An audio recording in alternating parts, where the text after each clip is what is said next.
No keď Pán Boh zavolá, tak ideš. A to som aj spravila. Som nerozmýšľala, že čo sa mi tam veľmi páči, čo sa mi tam nepáči, čo by som inak zmenila, alebo Pán zavolal a treba ísť. A u Salazianok som bola už od svojho detstva, takže ma to ani nenapadlo rozmýšľať nad inou rehoľou.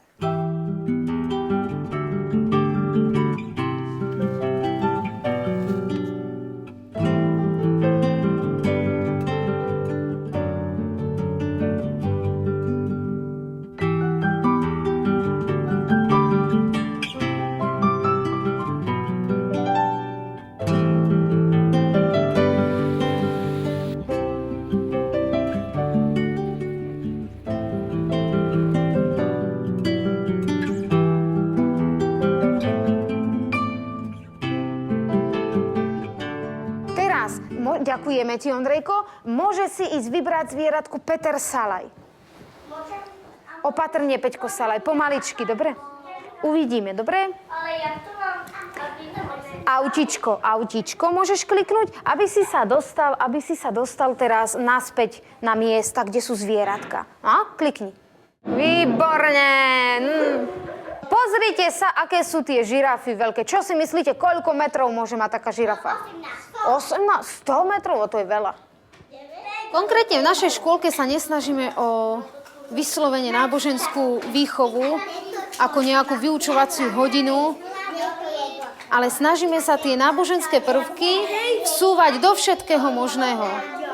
Do krúžkov, do projektov, do stolovania, do prežívania svätej omše, do spoločných chvíľ, do výnimočných akcií, ktoré tu máme, do výletov. A decká to necítia ako nejaké vnúcovanie, ako niečo oddelené od bežného života. Ale kresťanstvo sa zároveň stáva ich súčasťou. Prítomnosť Boha je vo všetkom v tom, čo robia. A to je na tom veľmi dobré. Ty si trochu vyšla. No to nevadí. Ona má vyšla toto. Iba túto čo vyšla. Nuž, ale nejaké chybičky krásy sa tam našli. Túto hrivu, čo mám? To si odfarbil. Tu má melír, prelínačku.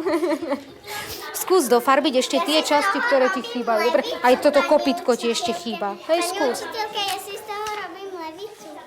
Fí, Hano, ale tá levica, to je ale ti riadna blondína. Počúvaj. To ti je riadna blondína toto. Tá svieti na trióny. A tu tiež musíme pomaličky, lebo tu sme už na krajičku, dobre? Nemôžeme robiť veľké ťahy. Deň v našej komunite vyzerá veľmi zaujímavo. Každý je iný a každý sa začína modlitbou. A potom sa rozídeme každý do svojej práce. 4 sestry robíme v škôlke. Jedna sestra má na starosti média. Jedna sestra chodí gromom do plaveckého štvrtka. A jedna sestra chodí učiť do školy náboženskú výchovu. No a po práci, keď sa vrátime domov, tak každá robí to, čo ešte vládze a apoštoluje tam, kde vládze a tam, kde ju Pán posiela.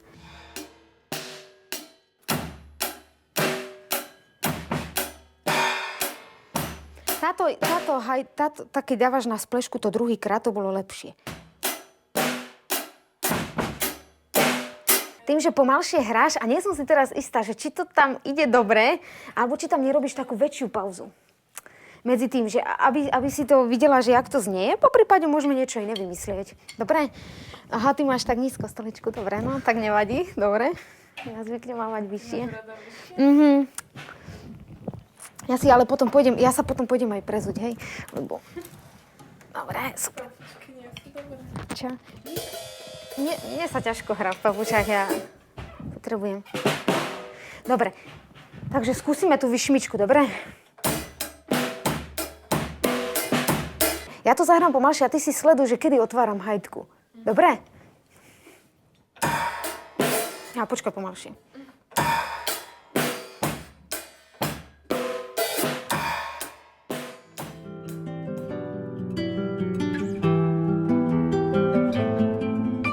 Venovať sa deťom a mladým bez toho, aby sme s nimi mali nejaký ten určitý vzťah, alebo že by sme sa k ním vedeli priblížiť a cinknúť na tú ich strunu, na ten, ako Don Bosco hovoril, bod prístupný dobru,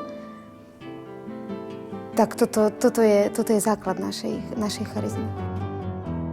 Normálne ti ladí. Ukáž? No pekná. Normálne ti ladí. Bodkovaná. Super. A deti môžu chodiť sestričkám do izby? Páči sa. My tu máme stredko a ešte keď prídeme, tak si sem dáme veci a čakáme na druhých. Jasné. Pekne. Čau. Tak toto som asi v iných kláštoroch nevidela. Čo? Že ľudia vám chodia takto do izby. Všetko patrí mladým. Náš dom je otvorený pre mladých. Tie priestory, ktoré máme, dávame mladým. Aj svoje izby? Keď treba, aj svoje izby. Sestry samozrejme dávajú vám posledný chleba, oni sa podelia o všetko. Katia, to je super. Fakt máme už posledný, už nič nemáme. No, to posledný chleba úplne vážne. Ešte aj toto. Aj toto? Áno. A to musí to A to musíš podľa farieb. Je reálne povolanie relevantné v 21. storočí? No, ja si myslím, že určite je.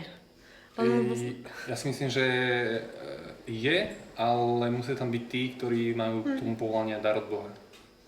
Ak sú tam nepravé osoby, tak je to niekedy na škodu veci. O čom by to malo byť? O živom vzťahu s Bohom. Napríklad. Súhlasím. To musí byť priorita číslo 1. A priorita číslo 2? Rehoľa, tak to asi bude vzájomné vzťahy medzi reholnými sestrami. A ja si ešte myslím možno aj tak, že vzťahy so spoločenstvom, s inými, s farnosťou. Napríklad prežívanie tej osobnej viery vo vzťahu k iným. A máte pocit, že tieto sestry salesianky niečo z toho naplňajú? No všetko. Všetko. Ale nie, ja osobne mám pocit, že sestry sú také akčné a to veľmi mladých ťahá. Práca s mladými, práca s deťmi ma naplňa radosťou. To je určitá satisfakcia za to, čo robím, ale ja to neberiem ako tak, že to musí prísť. Kto sa rozhodne zachraňovať duše, tak nečaká, že sa mu to nejako vráti, alebo že vidí už hneď teraz výsledky. My mladých častokrát sprevádzame len na kúsku ich života. To my ideme ďalej, s inými sme mladými.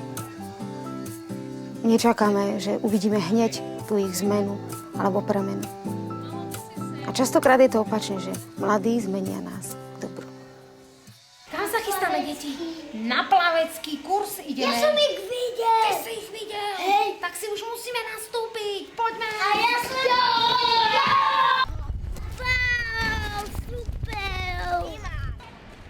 Dnešné deti sú perfektné, sú super. Sú veselé, sú inteligentné, sú technicky zdatné a sú strašne živé. Ale čo vnímam na druhej strane aj také trošku negatívum je, že sú málo pokojné. Sú také rozbehané, ulietané, nesústredené a treba ich vedieť riadne motivovať do činnosti a do konania dobra.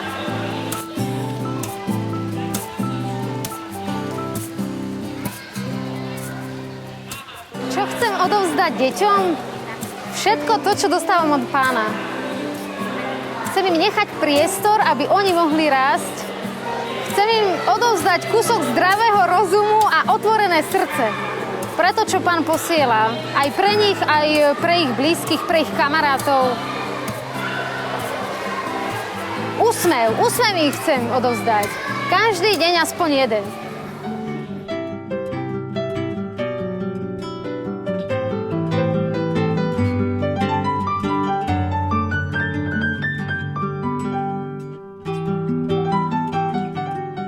Tak neviem špekulovať o zasvetenom živote, že čo mi dáva, čo mi berie.